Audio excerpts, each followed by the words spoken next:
Good morning. It is 7:30 again, Monday, and I am grateful to be here. I want to show you I have this finger. It's infected and it's painful.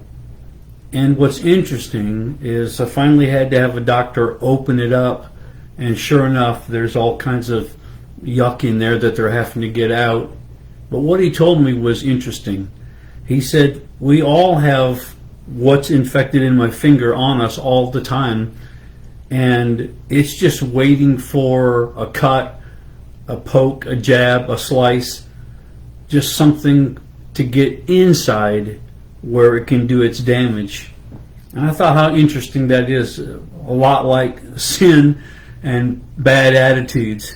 You know, bad attitudes can't affect you until you let them get inside you, where you start having a bad attitude. You start acting like those that you're around. Sin is that way. Sin is out here all the time.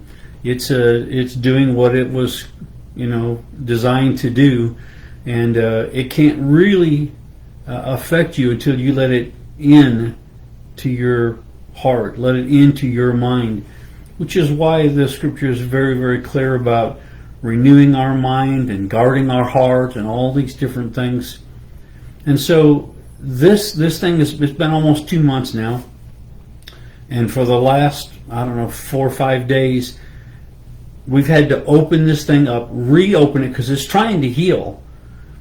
But if I don't get all the infection out and it heals over, it'll just stay infected, and it will grow again and get back to the place where it's swelled and red and need to be drained again. And so I have to get rid of all of the infection before I can even let it heal. I thought, again, that's so interesting. That's so much like when we have things in our life that don't help us, don't belong there. Unless we get rid of all of it, it will creep back. It will show up again, and it will create the same problem, and probably worse than it was originally.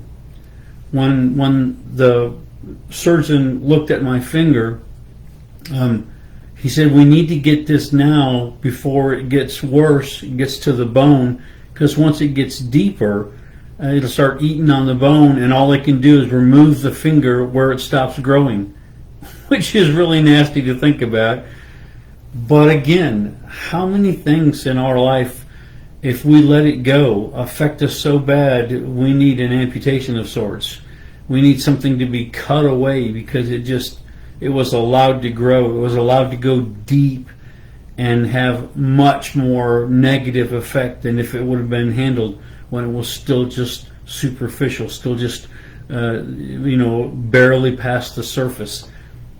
So my encouragement today is to deal with things early and to ask yourself, what have you let into your heart? What have you let into your mind that's an infection? It's creating negative things in your life, mindsets, ideas, thoughts that are not positive for you, that are not beneficial for you, that aren't going to help you live the life God intended for you to live. My encouragement is get it out quickly.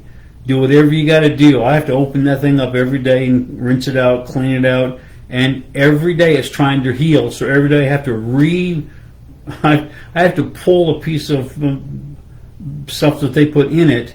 I have to pull it out, and it reopens that cut, and it's painful, and it hurts. And then they have to wash it out, and it hurts. But it wouldn't hurt as much as if I had to lose this finger. So it may be painful to deal with some of the things that are in your heart, some of the mindsets that you have that are holding you back. But if you deal with them now, you can avoid amputation later. I love y'all so much. I hope this didn't gross you out. Sorry, it's just the reality of sin. It's the reality of infection. I look forward to seeing you guys next week. Have a great week. If you feel this would help somebody you're connected to, would you please click share? And together, you and I will change thousands of lives. Lord bless you this week.